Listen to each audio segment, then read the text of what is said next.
Welcome to the Jeddah Corniche circuit here in Saudi Arabia. Home to Formula 1 racing, Formula E now comes for a spin, and we leave Diriyah to join Jeddah. So, let's go over and hear what happened in the press conference.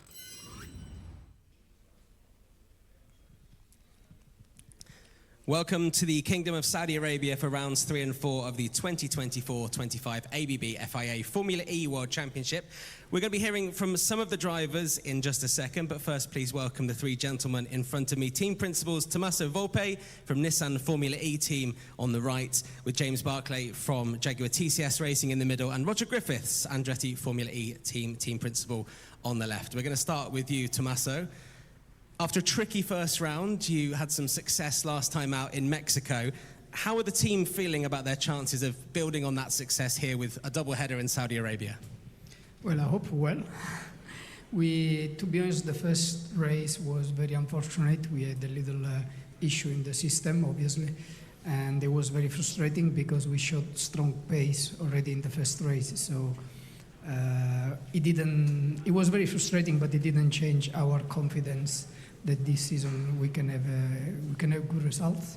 So we come also to this race obviously very confident, but we also know that we have the pit boost, which is a new thing to manage, and there is a big learning curve for everyone.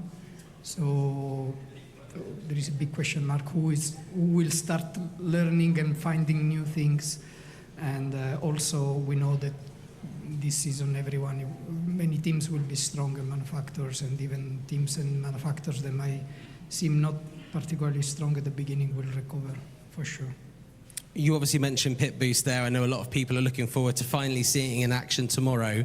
How much more strategy consideration do you have to factor in with pit boost now enabled in this first race? Definitely is another layer, and it multiplies the possible scenarios that you have to manage. So obviously you need to, exactly the job I suppose everybody has done before coming here is to try to anticipate any kind of scenario that might happen during the race. But then reality always surprises engineers, so there might be new things happening and situations that might need an improvisation or a very fast time of reaction. So let's see. I'm sure that if either we end up with an ideal scenario which is the same for everyone, or we end up with a lot of actions and different performances on the track. We've seen the new Gen 3 Evo car at 2 existing tracks that we've raced at before. Obviously, this is the first new track that we'll see the Gen 3 Evo car at. How well do you think this circuit will suit the package you have at the moment? Well, this is a fast circuit. Well, Formula 1 is very fast, so it will be probably fast for us as well. So definitely it suits the fact that these cars are faster than last year with attack mode and the start. So yes, I guess we will experience again the big gap in performances between cars with attack mode and cars without it. I guess it will be very entertaining, both races. And then let's see how the drivers will enjoy it, because usually this makes a huge difference as well. Grazie, Tommaso. We'll move on to you, James. Much like Tommaso, actually, a couple of very different races for the team in terms of success. How confident are you of a good points haul here in Saudi Arabia this weekend? Yeah, firstly, it's great to be here and nice to be back in Saudi Arabia, a country which has been growing year on year that we've been coming, so really excited for the first time to be here in Jeddah as well. As you say, yeah, winning the opening race of the season was a great start. We took a lot away from Mexico, which clearly, sometimes in sport you've got to take those learnings, and definitely we took a lot of motivation away from Mexico in terms of things we felt we could do. So yes, we're looking forward to putting ourselves back in a position to get some really strong points here. This year is really competitive, we're seeing that, and we always knew it would be. So yeah, we're just motivated by another race, another opportunity, and to put into practice what we've been working on since Mexico. You've got a driver that's very much used to being in the mix, who's currently on 0 points after a couple of races, and I know the team, yourself and Nick Cassidy, wouldn't want to be in that situation. How do you manage Nick's mindset when he is in difficult moments like this? I think it's difficult if you don't know why. In our case, it's very clear. Nick was in a position fighting for maybe even a win in Sao Paulo. He's fighting for the podium. So there's no lack of performance from the team or the car, which means we can't be competitive and he shouldn't be scoring points. Sometimes you have things outside of your control, you know, a little bit in the case in Sao Paulo with that contact that damaged his steering that obviously ultimately took him and Pascal out the race. And then, yeah, you have races like we had in Mexico where actually, you know, with the legality point, he would have been through to the qualifying dual stages and could have had a very different race. So we know the data, we know the core ingredients are there. It's just a case of staying consistent and staying confident that it will come, and for sure, I have no question it will come for Nick. As I've asked Tommaso about Pit Boost, it feels like I should ask you as well. How are you approaching this new technology and this new moment for Formula E? Yeah, like everyone else. Preparing. If we're golf players, we're trying to hit as many golf balls as possible, and that's what we've been doing as a team. We've been looking at how this could play out in the race format and preparing ourselves for the race with the pit stop. And so it brings a whole other layer of strategy, and we already had a lot of strategy in Formula E. It definitely puts an even more greater emphasis on the strategists within the team. The drivers have a part to play as well. Even if you look at how tight the pit boxes are, where the cars have to stop, there's a lot of details to get right. So it just comes down to preparation. And there will be curveballs which will get thrown to us. Not everyone is going to, you can't expect everyone to have it all nailed. That's sport. It will throw up curveballs, and we'll all learn, we'll all evolve, and we'll all get better at it. But it's going to be exciting. It's definitely going to throw a new element into the race. And I'm rest assured Roger and Tommaso and their teams as well as ours are looking at it, agonizing over what can we do, where can we get the advantage, and we'll find out on Friday. We'll learn a lot from that. Hopefully a birdie rather than a bogey, to go back to your golf analogy exactly there. Right. Thank you, James. Roger, we'll move on to you. Obviously, you did push the factory team back in Mexico. Where do you feel you are in comparison to them? Are you on a par now? Well, first off, you know, thank you once again to the Kingdom of Saudi Arabia for having us here. You know, after 7 years in racing, 6 seasons racing in Diriyah, now here in Jeddah, and super excited to be here. I mean, where are we at? I think we like to think we punch above our weight. You know, obviously we haven't had quite the same access to the learnings around the Gen 3 Evo car as the factory team has had with their manufacturer testing program, but we're catching up fast. You know, a huge amount of effort has gone into our off-track preparation, particularly our understanding around simulators and how the car feels there. And great credit to Jack Crawford, our reserve and development driver, who's been putting in a lot of hours there. So, you know, are we quite there yet? No.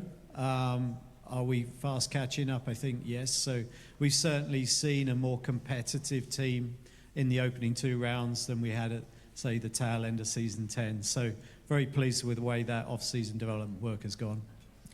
There were obviously good points for Jake Dennis last time out in Mexico, but also a good performance from Nico Müller as he adapts to the new team and the new car.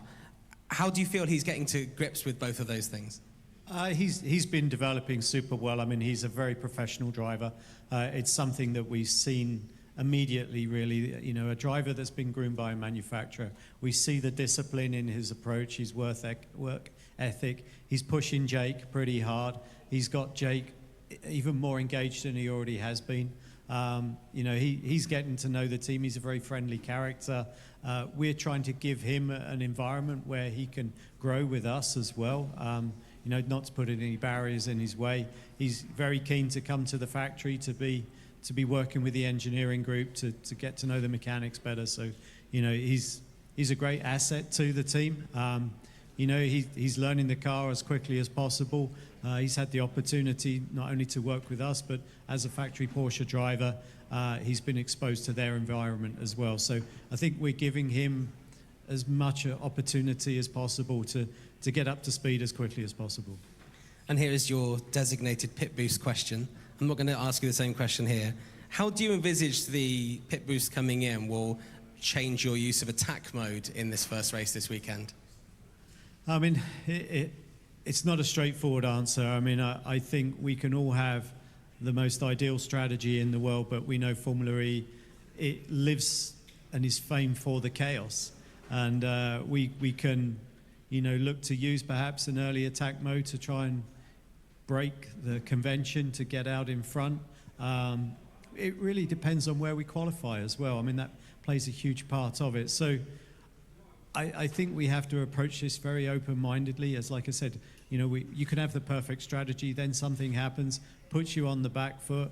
I think we could see some surprise, I won't say winners, but cars in the top 5, cars that wouldn't potentially normally be there just because of the way scenarios play out. What we have seen is attack mode is incredibly powerful now. I mean, you know, the combination of the, you know, the high performance, the 4-wheel drive, the new tire, you know, it's made it really exciting to watch.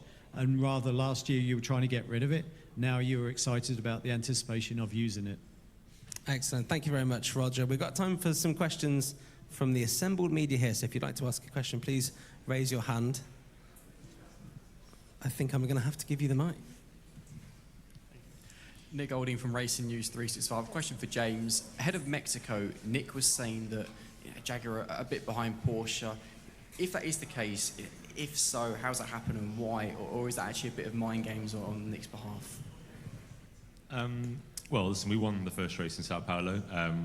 As it's fair to say, you look at the time sheets, you could see we're a little bit off on one-lap pace, being really honest, and you can see that. We don't need to beat around the bush on that. But the reality is we still won the race with very strong race pace. Both cars were fighting for the podium. So we have got the inherent pace there, but you have to have everything absolutely right in Formula E if you're consistently going to fight for race wins. So, you know, that kind of comment comes from a review that we all have, which is we need to kind of get everything to a point where we can execute all elements of the weekend really, really well. But we made that improvement in Mexico. We saw 3 of our 4 cars potentially going through the duels, but we had the issue on the illegality point. So from our perspective, coming into this year, we introduced an all-new powertrain and some new concepts with that.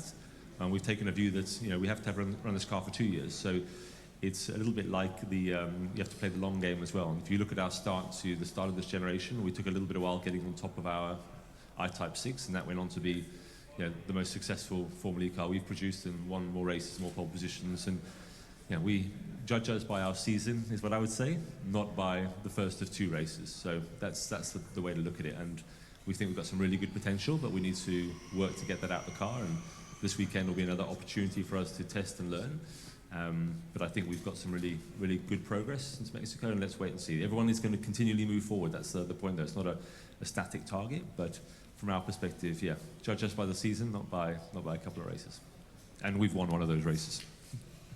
Thank you very much. One question over here. Yes, hello. Mr. Tommaso, what key improvements has Nissan made to challenge the top teams this season? Sorry, I couldn't hear well. Sorry.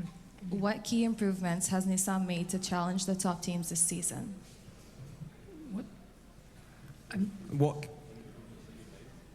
Okay. Sorry for that. Well, obviously, I think each manufacturer, I mean, on the car side, each manufacturer tried to push even more the level of efficiency of cars, I suppose, and to invest even more on software to make the vehicle dynamics better and the vehicle efficiency in general. So I guess this doesn't differ from any manufacturer. But we also invested a lot on the team side. We are, despite as license and as a root of the team, we have been in the sport since season 1. In reality, as Nissan Formula E team, we are a relatively young team. This is the 3rd season. And we have transformed the organization a lot in the last 3 years. So we try to improve our operations on the racing team as well. So not just a big job on the car development, but also in the talents that we have in the team. And all these, it starts to pay us back in this season. So we know that everybody is pushing, so the competition will be harder and harder, but we also feel that we can consider ourselves a credible competitor in the sport now after 3 years of transformation, I would say. Thank you. Thank you very much, Tommaso. Thank you very much for your questions. Do we have time for one more very quick question? Just here.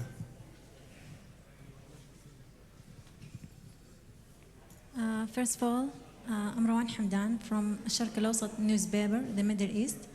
I welcome you guys to Saudi Arabia. Welcome back and welcome to Jeddah. You have been the first motorsport coming to Saudi Arabia, 2018. 6 years in the UNESCO World Heritage Site at Diriyah. I want to know, how was this 6 years to you in Diriyah, and how will be looking forward in the fastest circuit in the world with the Gen 3 Evo, which is the fastest accelerating car in the whole motorsport. Thank you. So happy to start. I think firstly, as Roger said and as I said, it's been an absolute privilege to be coming here for the last 6 years to Diriyah. The Kingdom of Saudi Arabia have kind of adopted Formula E early on, and Formula E likewise, committing to come here, and I think it's been a fantastic journey. It was an incredible race track in Diriyah. In fact, a lot of the drivers, it was one of their favorite of the calendar, so some of them are a little bit sad to be going away from that layout. It is a very challenging layout. It left no room for error, particularly in qualifying, but it produced some great races. So fantastic to be racing in Riyadh in that experience. Coming here to Jeddah, though, we're all really excited. This is an amazing facility. In a short space of time is already quite an iconic track. And as you say, it brings a different challenge from a car point of view. But it's a beautiful location on the coast here. And I think it's another great step for the championship to be racing here. So, yeah, pleased to be here, pleased to be continuing racing in Saudi Arabia. And it's been incredible to see how much the country is evolving since we've been coming here as well. And it's great that we're part of that journey with Saudi Arabia. I mean, from the Andretti perspective, racing here in Saudi Arabia has been extremely kind to us. We won the very first race here in Saudi Arabia. Our relationship with BMW kicked off with a race win in Gen 2. We've sat on the pole. We've had additional race wins here with Alexander Sims, Jake Dennis last year. So we love coming to this place. We also have a lot of friends and partners here in Saudi Arabia, extremely kind to us, very welcoming, and that's generally what we found of this country as a whole. It's a country that's welcomed the Formula E community with open arms, and that's not always the reception that we've received in other locations around the world. So very happy to be coming here, and very happy that there's a long-term future for us, and that they enjoy our presence, and we love to be able to support. And as James says, I mean, we had the opportunity to do the first ever women's test here to celebrate the fact when women were given the opportunity to drive. So, we've seen the progression in this country, and we're very supportive of continuing our relationship. Okay. We have to move on, I'm afraid. Thank you very much for your questions. Thank you for your answers. The drivers' press conference will follow in a matter of seconds.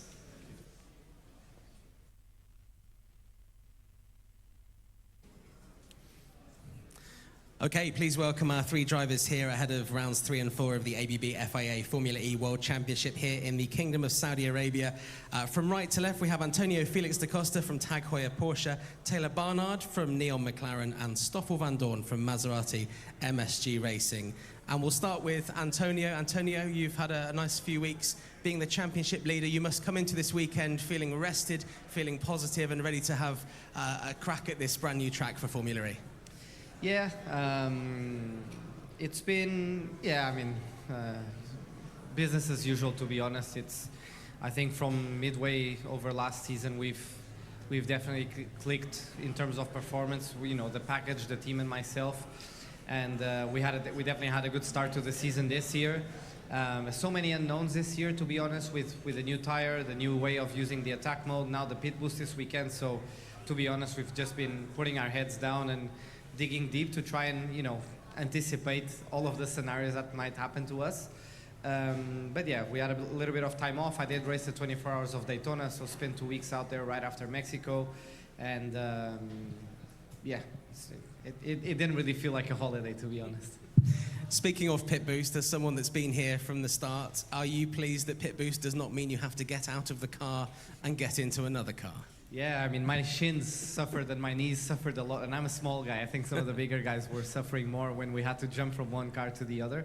But I think this clearly highlights the trajectory of Formula E, of the growth and in technology of Formula E in only 10 years. Like, we're still very, very young, and to think that 6 years ago we were still changing cars. We were still, I mean, driving at a third of the speed, not being able to complete a full race with a single battery, you know.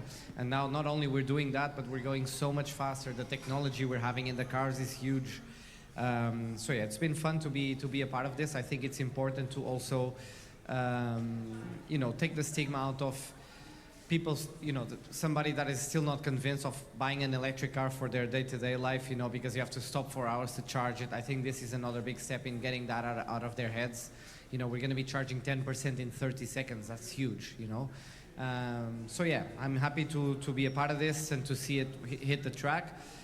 Hopefully it goes without any issues. It would be bad to see anybody having their race ruined because something malfunctions, but you know, it's part of the game. Hopefully everything goes well for everybody, and we can have a first positive viewing of the pit boost. I know a lot of fans love that this is an evening and night race. Do you think there's any benefit to you? You mentioned Daytona, to being involved in racing at night. Is there any benefit to that as a driver? It's not really dark here. I don't think I even changed my visor, to be honest. You know, we have so much lighting on the track. It is cool to race under the lights, for sure. The liveries come alive and some of the helmets come alive, and I think it's a very cool environment. But it's a totally different feeling to driving at night in Le Mans, for example, where the only lights you have, it's actually your headlights from the car. So it's a completely different thing. I think the vibes are somehow similar, but yeah, we don't really struggle for vision here. Just checking. Thank you very much, Antonio. You'll get an opportunity to ask questions after Taylor and Stoffel have spoken. Taylor, we'll move on to you. Obviously, a strong start to your season, getting a podium in your first race as a full-time Neil McLaren driver. What's achievable this weekend in these two races here? Well, I think it's been a good start to the season, obviously. I feel like we've got a good, strong package. In Mexico, qualifying didn't quite go our way, but I still felt the recovery that we did during the race was very strong. Yeah, like I said, I feel quick, I feel good within the team. I feel like we've got a strong package. So the aim is to be high in the points, and a podium would be great. At the moment, you're mixing it up. I mean, you're sat in between two former champions here. You're mixing it up as a rookie for a first-season driver. You're mixing it up with these guys that have won world championships before. Is there ever much consideration that goes through your head of how you've jumped in and kind of hit the ground running? I think part of it was the fact that I was a reserve driver last year, so I learned quite a lot. Coming into this season, I don't really feel like a rookie. I guess technically I am, but I feel well prepared before every event. I feel quite comfortable within the car, and I believe in the team and the package that I have. So yeah, I don't really feel like a rookie, to be honest. Now, correct me if I'm wrong on this, but you're one of two drivers racing this weekend that has raced at this track before. You raced here last year in F2. I think you came 13th in both races, so I'm sure you'll be hoping to finish higher than 13th this weekend. Do you think having raced here gives you an advantage, given that the track is so different to what you raced on last time out? Yeah, of course the layout is slightly different, but I think just being at the event already once, knowing the tarmac, knowing the kind of environment that you will be in, I guess it helps slightly. At least I'm not going to an event like Mexico where everyone else has 5 years of experience and I have none, so at least it puts me on a level playing field, which is obviously slightly to my advantage. Thank you very much, Taylor. I'll move on to you, Stoffel. 2 top 10 finishes so far this season. What do you think is possible this weekend, and is there more you can get out of the car at the moment? Yeah, we'll see. Obviously, yeah, the big talking point this weekend is a pit boost, so that's going to be a little bit different for everyone, and something everyone's put a lot of effort and preparation into that. Like Antonio said, I just hope that everything runs smooth for everyone. We get a clean sequence of pit stops for everyone, deciding their own strategies, and then I think, yeah, from our side, we've had a decent start of the year. We haven't nailed everything yet. We've not qualified well, and we've raced well. So I think the point for us to improve is to qualify ourselves a little bit higher up, so we can at least start in the right group. And yeah, that's going to be a bit of our focus for this weekend. I saw you out on the pit walk, on the track walk earlier on. You've obviously probably done some prep in the sim as well, I would hope. How much of a challenge is this track specifically for the drivers this weekend? Well, it's I would say it's a permanent track. It's a little bit different than some of the pure street circuits that we have. A track where all the simulator tools that we have, they're very accurate. It's going to be quite particular between the two races, the style of racing. I think we're going to see a big switch from race 1 to race 2, how that is gonna develop. So yeah, plenty of action. I mean, I think everyone's done their preparation as we usually do. So now it's down to business and make sure we execute on that. Excellent. I know there'll be a lot of questions here, so I'll open it up slightly early to anyone that would like to ask any of our drivers a question. Okay, here we go. Lucas on Sofil, hello. You both have raced in Diriyah before. How different are your car setups this time around at the Jeddah circuit? Yeah, I mean, Diriyah was a very different track to this one. We went there for a couple of years. I think it had its own character. The drivers really loved racing there, and I think the big challenge there was always kind of guessing the track grip. From year to year there was different tarmacs. Sometimes there was more dust than other times, and that was really having a big influence on the track condition. I think here it's more predictable in a way. We have some data from Formula 1 about the tarmac, about the roughness. It doesn't look dirty at all. It's in perfect conditions for Formula E, this circuit, let's say. So yeah, I think the only change is maybe the car setup is a little bit different to suit a track like this than Saudi or than Riyadh. Sorry. Yeah, similar comments. I think just the main thing is really the tarmac. I think in Diriyah, even though the layout was probably one of the coolest layouts we've ever been to in Formula E, not taking anything away from this one, but I think the grip will start at a much higher point here this weekend, and yeah, I think the cars can be run a little bit stiffer to start with. Thank you very much. We've got anyone else over this side? No? Okay. Oh, let's go. Gentlemen standing up for ease, and then we'll come to you next. Right. Question to Stoffel and about Taylor. You're a veteran yourself, and Mr. Antonio over here as well. This is Taylor's 5th race. How quickly do you think he has picked up so far in Formula E? I didn't understand. This is Taylor's 5th race in Formula E, and given that you and Antonio are veterans in Formula E at the moment, how quickly do you think Taylor have picked up with the series? I think Taylor's done a very good job. Getting a podium in his 2nd race actually, because he raced in Monaco last year as well. Yeah, he's done a very good job. I think it's Formula E goes in swings. You can arrive, you can have some really good days straight away, and then sometimes Formula E bites you as well. You kind of get to a certain point where things don't go your way, and then it's very easy to sometimes overthink things. But I think it's a learning process for everyone. I think everyone has been, all the champions, all the guys that have won, that done well, they've been through tough times. And it's how you kind of deal with those situations and overcome those. I think that's the weirdness sometimes about Formula E, is that everything needs to be picture perfect to do well. Yeah, it's definitely done very well. I think not taking anything away from Taylor, I think he's a very future threat for all of us. I think the scary thing is just the team he's with. They have won 2 championships. They are probably one of the best technical teams on the paddock. Very experienced teammate as well. So he's got everybody, a lot of talented people around him to speed up the process of getting used to everything. Hello guys. Welcome back to Saudi Arabia and welcome to Jeddah. We're so happy to having you. My question will be for you both, and then I have a question for Taylor. The first question is, you guys have been in Riyadh, in Diriyah, like for 6 years, and Formula E was the first motorsport coming to Saudi Arabia. And I want to know, how was the feeling to race in a World Heritage UNESCO site like Diriyah? How was that, and how was the feeling? I have I mean, I have great memories of Saudi in general and Diriyah. I won the first ever race there 6 or 7 years ago, 6 years ago.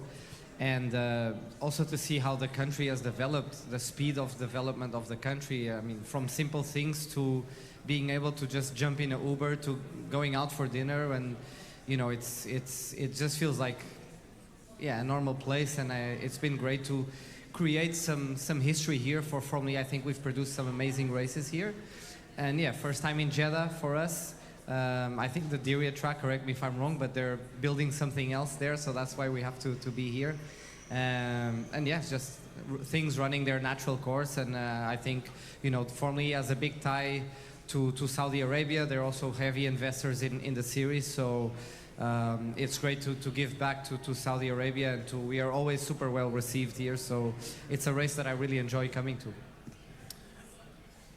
We're going to have to wrap that up now, unfortunately, because of the driver's media pen. Unfortunately, we ran over time. I'm sorry. You'll be able to ask the drivers in the media pen. The media pen will be taking place outside this room straight away. Thank you. Green light, and we're underway then for the first practice session of the Jeddah E-Prix. No longer in Diriyah, but still in Saudi Arabia. 5 minutes in, we've had the full course yellow test, and we've just had a spin down there at turn 4 as well. For Taylor Barnard, he's got going again.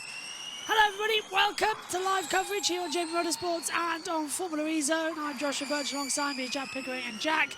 We're all set for what is a very interesting weekend here in Saudi Arabia. New circuit, Formula 1 bound, of course. We've sort of nipped and tucked at the knifey, spoony circuit layout, and we've got a rather interesting one lined up. Yeah, this is going to be a huge weekend this weekend. We got pit boost coming in that I'm sure we're going to talk about throughout this session. We're now on the Jeddah Corniche circuit that Formula 1 have been using for the last few years, although a truncated version, so we don't get all the fast slalom section that Formula 1 usually do. But it's going to be a very interesting weekend. I'm actually looking forward to this one. Pit boost weekend. Strategy weekend. We've updated our timing tower graphics for you to indicate which driver is in the pit lane. You're going to need to know that come race 2. Of course, Friday race 1 will be a normal one. Norman Nato just coming through the back half of the circuit there.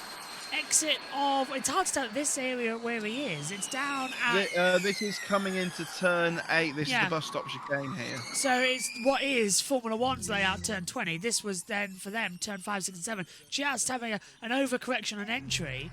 But Nato controlling it nice as he comes down for Nissan. He's up by 5.1 seconds, and they will be going on full power lap time. Well, initial thoughts then, Jack. We had the rookie session earlier on, which sort of gripped the track up nicely. Now the big boys are out there. But it's a circuit which has very little dust on it because it's used all year round as a permanent road facility. And it just feels a bit Formula 1-esque. We're losing street circuits. Yes, it's important to think that Formula 1 has built this track as a street circuit for multiple years. However, this is a purpose-built track, so it was designed for Formula 1 when they first came here in 2021. But we're just running on a little on a truncated version of the circuit. But yeah, it's a nice wide circuit. So we are going to see lots of overtaking, especially like what we've seen with attack mode this year, and yeah, it's definitely feeling a lot wider. Hughes has lap time deleted for track limits as well. Got another yellow flag, this time down at turn 8. That's at the chicane on the back stretch. We've got Tictum in there. Got a gaggle of cars actually down there. Gone green now though. Yeah, I think that might have been Tictum because it looks like he's gone through the runoff. That runoff, because it's a bus stop chicane, but the runoff is part of the Formula 1 circuit. They like Mexico will have to come to a complete stop before going on and through that section if they do use the runoff at the bus stop chicane on the back straight. Kind of weird that we've got these chicanes in order to brake and recharge the battery at the first race of the year, where we have, or what is it? Oh yeah, pit boost. It's kind of like It's kind of ridiculous. Let's add in more recharge points to the race that we actually get a recharge cable plugged into the back of the car. It's a bit daft.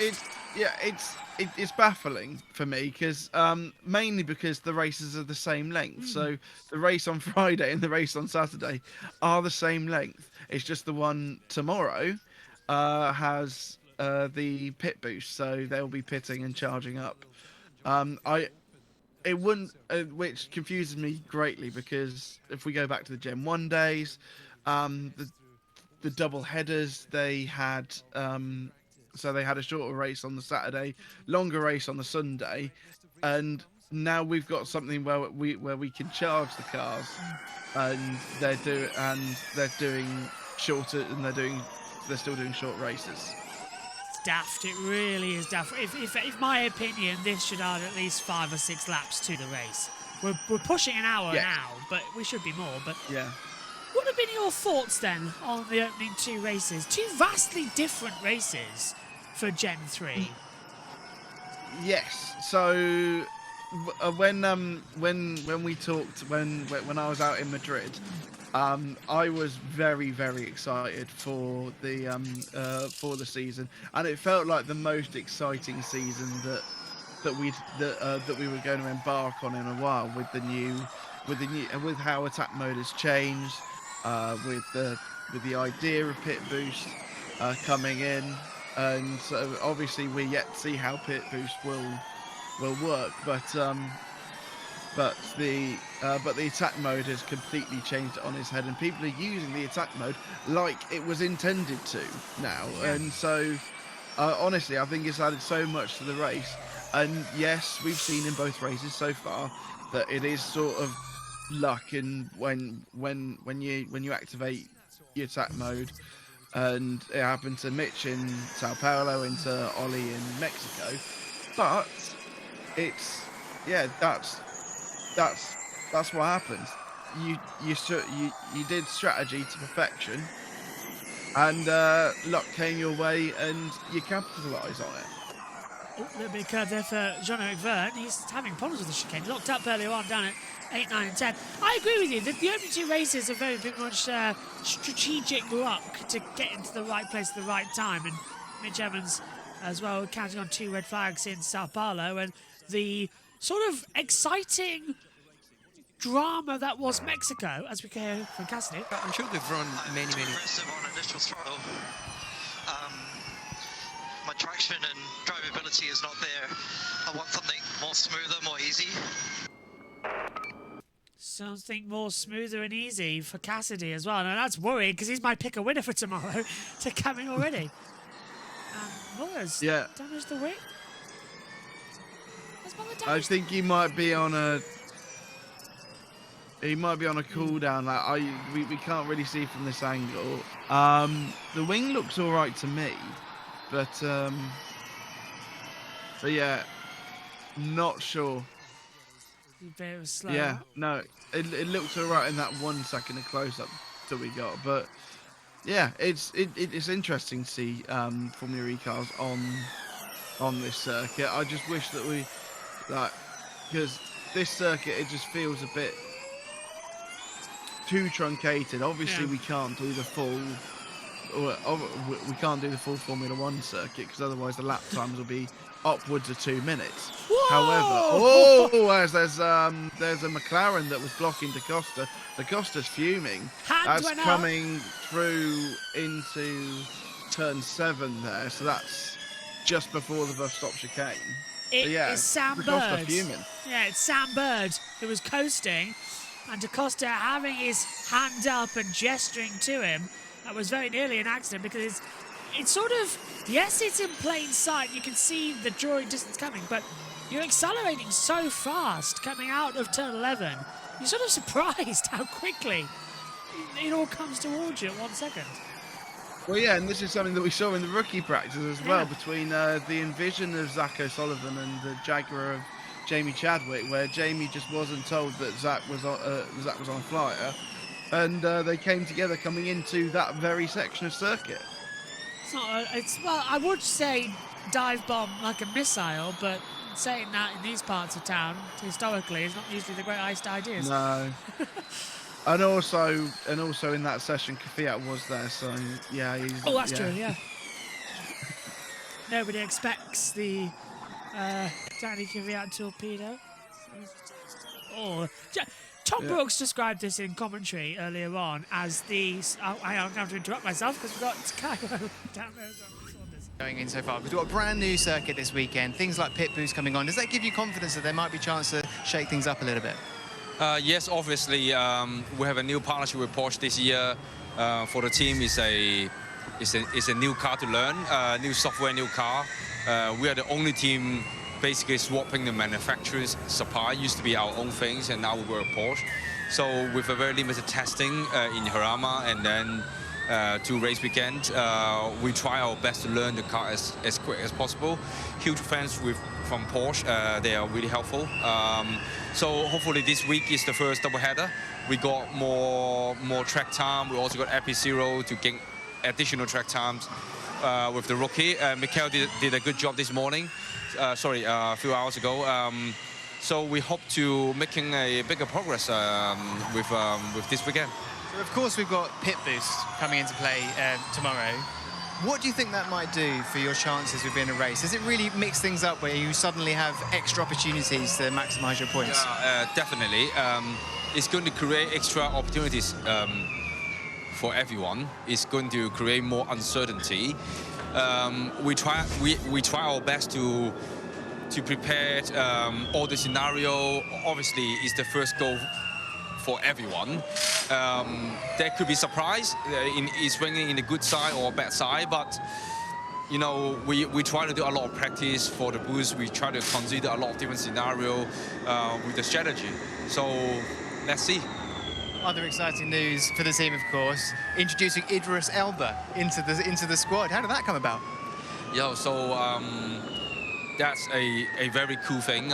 Honestly, personally, I'm really proud to be part of the journey. Obviously, with the new Hero ownership change, there have been a plan of some, you know, our investor has a good contact of celebrities, some really high-profile investor, and a few of them joining us. And you know, this is a really exciting moment for us and a lot of pressure to the team, but in a positive way. Yeah.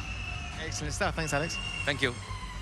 Thank you, Alex. Yeah, thank you very much. Yes, Tom Brooks described that 8, 9, 10, 11 chicane as the sort of Spa-Francorchamps run. And I can see what he means about it. It does flow quite like the old Spa bus stop. I do see it like that. I actually really enjoyed this that chicane on the back straight, and I think that they've done that really well. It's a little bit reminiscent of the London E-Prix track as well.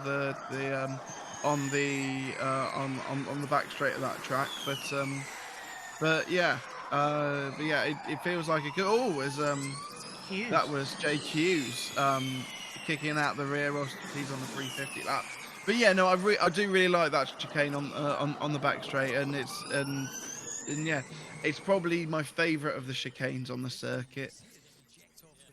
Hughes does go fastest on a 1:16.627, so a much better improved lap time. Yeah, what was the fastest time from FP0? Out of curiosity, I'm not sure if you have that in front of you. I think it was definitely the 1:18s. I can get it up. I thought it was quicker than that. I thought it was in the 16s as well, but I could be wrong. I did only look at that earlier. I was watching it on my phone at work. So I can tell you that the time this morning was a 1:17.184. Ah, okay. Okay, not quite into the 1:16s, but I know that Karun was saying earlier that that the time should be in around about the 1:15 mark. So a 1:16.6. Obviously, it's free practice 1. The track will rubber up. So potentially by qualifying tomorrow, we could get into the 1:15s. Maybe a 1:14 if we're extremely fortunate.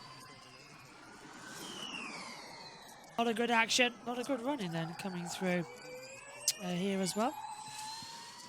as Dennis just sliding out backwards. Hughes on a 1:16.627. Roland DaCosta, Cassidy, Muller, Van Dorn, De Vries, Gunther, Tickton, Buemi. That's your top 10 at the moment. Riding with Jake Dennis, who's at 18th at the moment. And yeah, these chicanes are spoiling the flow of the circuit for me. Even Dennis took a second there to get into where he needed to be. And it's a lot of darting towards walls, and that could cause problems in the race, especially in a overtake situation. Yeah, for me, I like the bus stop, but as Jake's coming round onto the front straight, these ones on the front straight feel a bit sort of disjointed. Especially, I don't like the first one, mainly because it's just coming out at the final corner. You're not even on throttle for 200 meters before you have to brake and go into that first chicane. The second chicane sort of makes sense because it needs to, because halfway up the straight just before the timing line. I also like the fact that it's after the pit entry, so it means that there is a little bit of added time going through that chicane whilst people are flying into the pits, which might be interesting tomorrow for pit boost.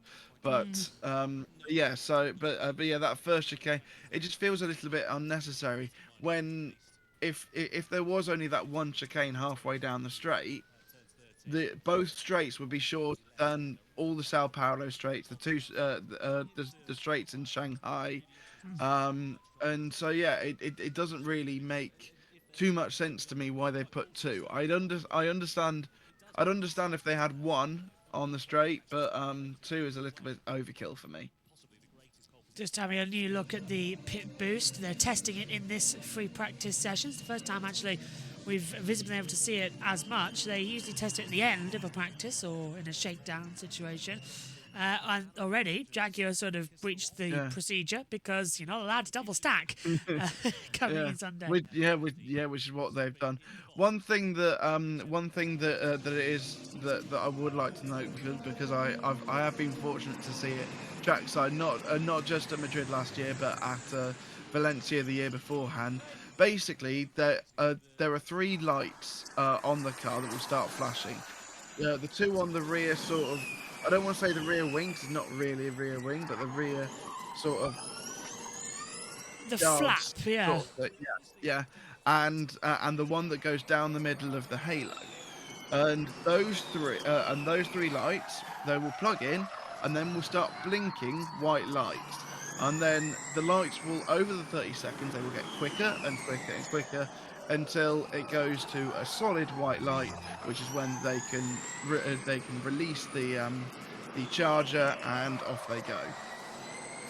It's going to be fascinating. We can see. So you will be able to get an idea of where they are in the pit boost section. So the action will continue then as we go. And Gunther with the first sector of a 21.492.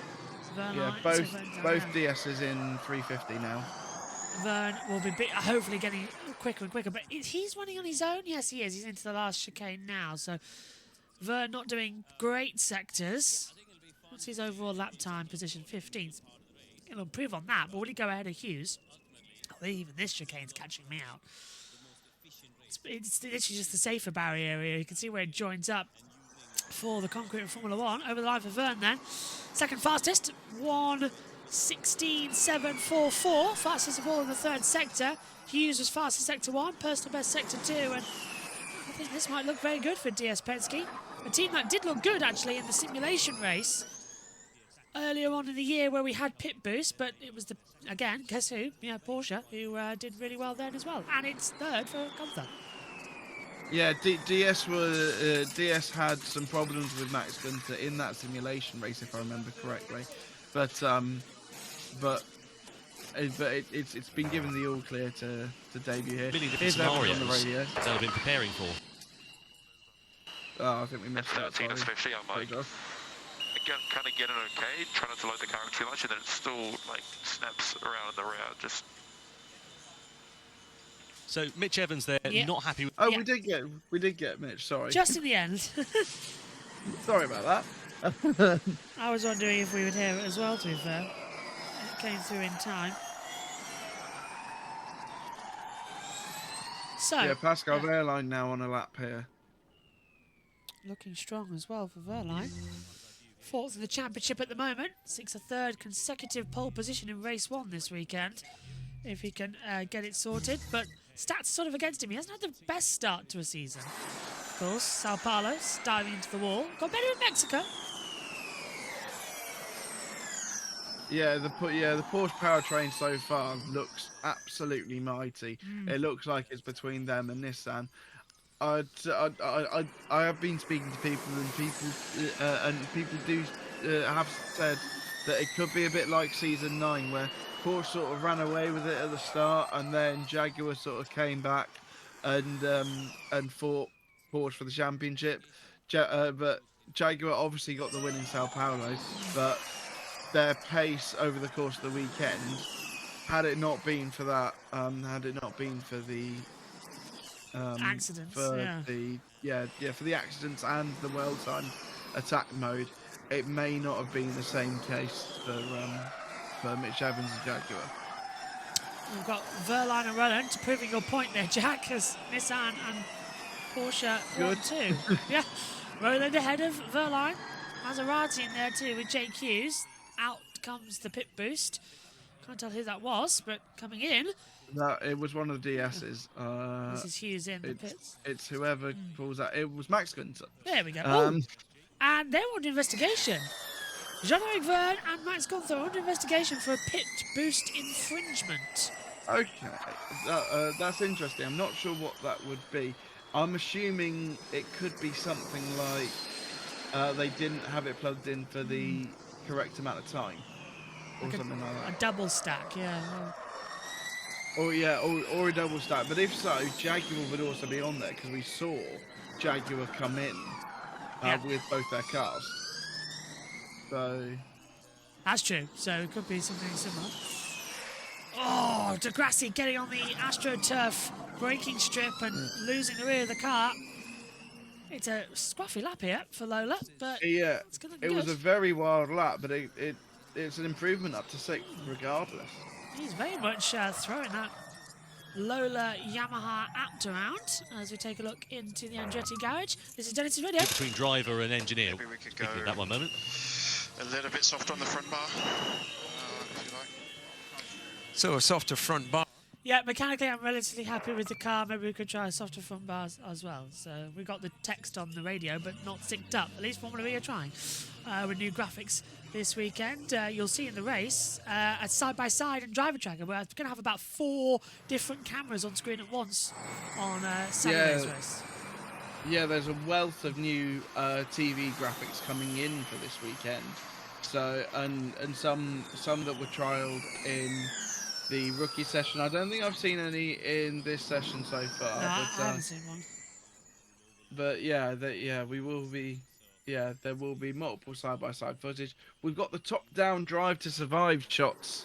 Well, what is known as the drive to survive shots of the pit box, and so yeah, that was basically my view for a lot of the time in testing. Just looking over the balcony and trying not to drop anything on the drivers.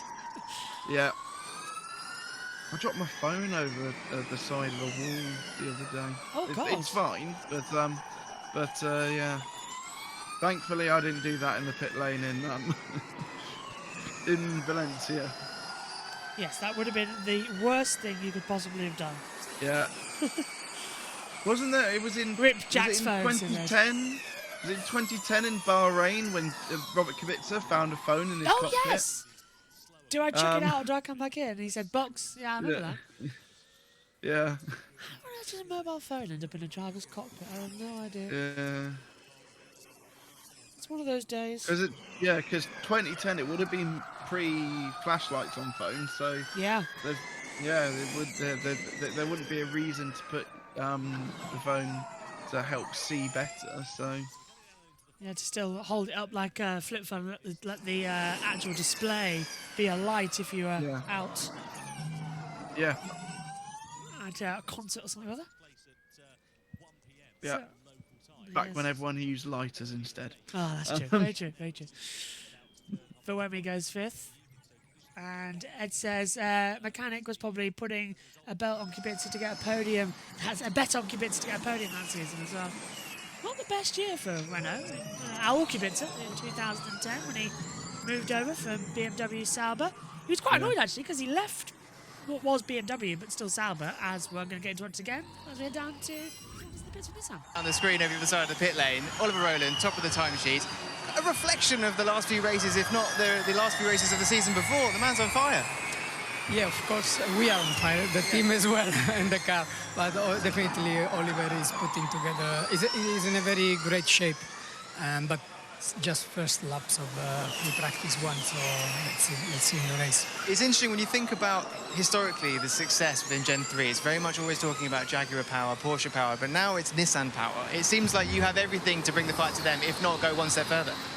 Well, I don't know one step further, but definitely we want to disturb their plans, ruin their plans possibly, but being the fight in a credible way. Okay, let's talk about this weekend, because obviously we have the debut of Pit Boost. Feels like it's going to be a very big change to potential strategy. Attack mode going really well for you guys so far. Do you think you could capitalise on another strategy change?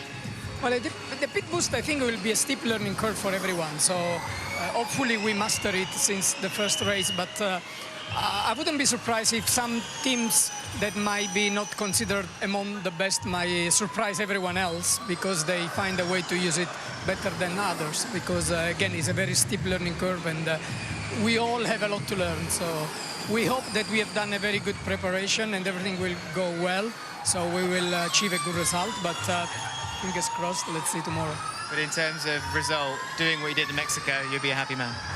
Well, now we set the bar there, so we want to be at least on the podium every single race, but we know that it's motorsport, the competition is very aggressive, and it will be difficult to be always up there, but definitely this is how we start every single weekend, with this objective.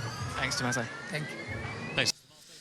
So, 9 minutes to go in this session, and half the field still in the pit lane.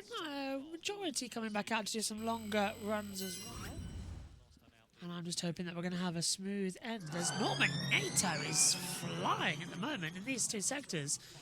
Personal best as well, out over the line to go fastest. It's a 1:16.147, Jack. This is looking good for Nissan. 1-2 at the moment, and Norman Nato arguably needing to get back up to speed, and he's throwing it in.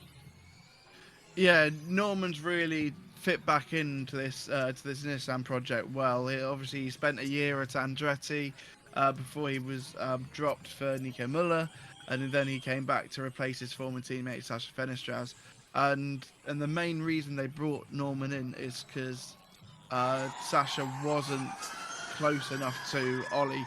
Admittedly, we weren't expecting Ollie Rowland to be as quick as he was last season, but Norman's a race winner in Formula E. He is a multiple podium finisher as well, and he has the speed. But his Formula E seasons, in every team that he's been in, whether it's Venturi, Nissan, or Andretti, he always has a bit of a slow burner season. It always takes him a little bit of a while to get warmed up, because his first win for Venturi came in the final race of the season when they'd already signed Lucas Di Grassi to race for them for the following year, so he was out of a job there. Then he came back with Nissan in season 9 and got that podium in Rome right at the end of the year. And then last year with Andretti, he got a podium in Shanghai and got a pole in Portland as well. It always seems to be that he flourishes towards the end of a season, and he just needs to sort of stay with Ollie and work with him, because Nissan, with the powertrain, with what they got a huge chance at fighting for this championship, even though Porsche looked to be the preferable option, let's say, at the moment. Well, arguably, if you want to go for another driver who was sort of distant to the teammate last year, you've got to go with Antonio Felix da Costa, who was having a down season until we got to Misano. Did a double effectively, but had one of them taken away. And sort of, I don't know, saved his career in many respects. And after that, right back up there, fast as anything. And you are right, they sort of lose at the start of the season when we're doing the longer haul races and we sort of tiptoe in Europe, and it's only when we get settled that everyone goes, right, let's go. Yeah, I remember asking Antonio in London last year if he lost by more than 25 points, how many therapy sessions was he going to book? He said none. He said none, but... A lot were taken. Yeah. But thankfully he lost by more, because obviously he did have that Misano win taken away. Zane Maloney, super slow-mo through the chicane, is down at turn 5 and 6. I do like the blue and yellow of Lowly Yamaha. I'm a little bit biased as an Oxford United fan because our colours are yellow and blue. Let's have a DeCosta. Yeah. The casting would be paired with I me. have the sound again on the rear right. Understood. Mexico. In right-hand corners, yeah. Yes. It's amazing that he can remember a sound in Mexico a month ago. Yeah. Well, yeah. We've had 5 weeks between the first. So it was 5 weeks between Sao Paulo and Mexico, 5 weeks between Mexico and Diria. And don't worry, guys, it's getting way worse. 8 weeks after this weekend to the next round in Miami. It's quite stop-start, isn't it? Oh, and then yeah, we've got this, it seems to happen a lot. Formula E can't really capitalise on the Formula 1 off-season. Maybe if, I don't know, they actually started doing it in January, not putting a race in December, which was on the last day of the Formula 1 race weekend of the season. So that was pretty daft to have us there. Yeah. Yeah, well, they wanted it to be the weekend after. However, they had the FIA prize-giving awards in Rwanda that weekend, so the FIA said no. Formula E wanted to get back to the over the course of 2 years for this year because they haven't done that since COVID, and the original idea was that Diria would have been moved back, and then they went for a February slot instead. It wouldn't surprise me if they moved Jeddah back next year, but that's the thing. I think Formula E need to. We've heard rumours that Santiago might come back, that Cape Town might come back for next season, but they are still rumours at this moment in time, and so we'll have to see. But the Formula E calendar is one thing that I do critique a little bit too often. Oh, you and me do just the same as well in terms of how much we actually want this thing to get going and to get sorted. As this is that was one of the Maseratis diving into the pit lane after the commitment line, and get a bit of a telling off for that. Roland's had a lap time deleted by the stewards. Chuck them into turn 5 as we take a look at the Jeddah skyline that's been so used to Formula 1. Now it play host to Formula E. Tictum's gone second for Kupagara. That's a outstanding lap time there. 1:16.223. Yeah, Beckman 7th as well, so looking good for the Kiros. I did speak to Florian Medley in Madrid and asked him about the two Kiros. Actually, let's have a word with Ian James. Now let's talk Jeddah. What are your expectations for this circuit? Brand new, lots of new changes. I think it's a good start in Sao Paulo. Mexico, not so much. So we've made some changes in our approach for this weekend, and it means that we're coming in with a good deal of confidence given the performance of the Nissan Power unit as well. But as we can see here from the times in FP1, still some performance to find. We saw Taylor's kind of prowess in the rookie test last season, and obviously covering as well for a few races. Seems to have taken to it very quickly. Yeah, and listen, we had that great opportunity to see him develop as our reserve and development driver. And then, you know, with Sam's incident, put him in the car in Monaco and then, of course, in Berlin. And he just has ticked every box all the way. So, no, very excited to see what he can bring in the future. And together with Sam, I think they're a potent combination. Well said. Thanks, Ian. Thank you. Cheers. Thanks, Ian. Ian James down there as well. Yes, continue your point about Florian Modlinger. Yes, so I spoke to him. So I asked a question in the press conference back in Madrid, asking him about the Kiros, because they are using Porsche powertrains this year, but they're using last year's powertrain. So the Gen 3 ones, not the Gen 3 Evos, and asking if they can still learn stuff from them using that one, and vice versa. That Kiro can learn from the two from the factory and Andretti ones, and they can, which is quite interesting. Even though it's a brand new powertrain, and Kiro have got a year old one, they can still work together to improve Kiro's performance. So the benchmark for Kiro isn't going to be like early on in the season. They can still develop that powertrain and be competitive throughout the entire season, which I think is fantastic, because there was a lot of concern coming into this year that Kiro might be very quick at the start of the year and then tail off towards the end of it. But now it looks like they're sort of hopefully going to stay in contention if they can just hold on. A bit Super Aguri. Yes. In, was it 2007 when they had the Honda Was it 08? car from the year before? It must have been 08, because in 07, didn't they have that Arrows? That was actually from 2002. Not sure. I can't remember. I know they had an Arrows at one point, or was that just a test car? But yeah, I do remember when Super Aguri back then, was it Sato overtaking Alonso in Montreal? Yes.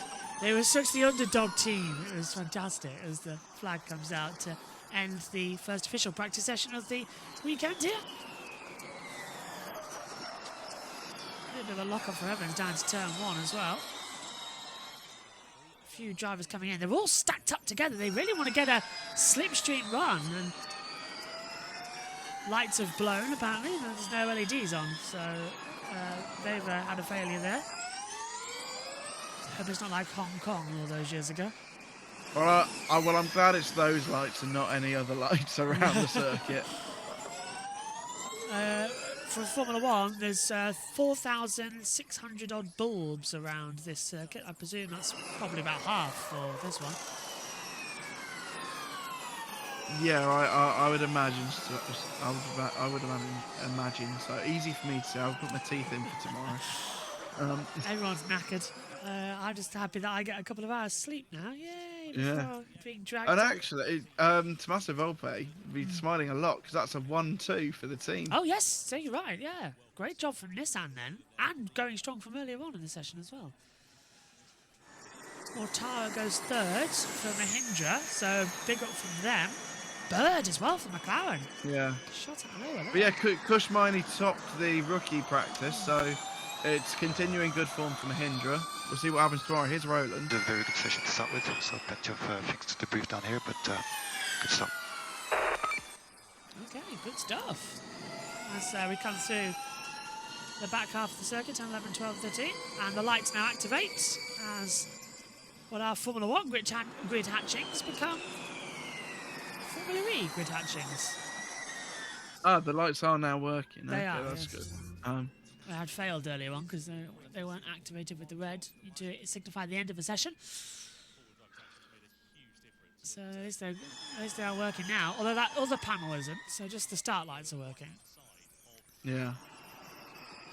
It always bugs me that they bought brand new lights, was it beginning of last season, maybe the season before? And it's just a square now. They're not spaced out enough for me.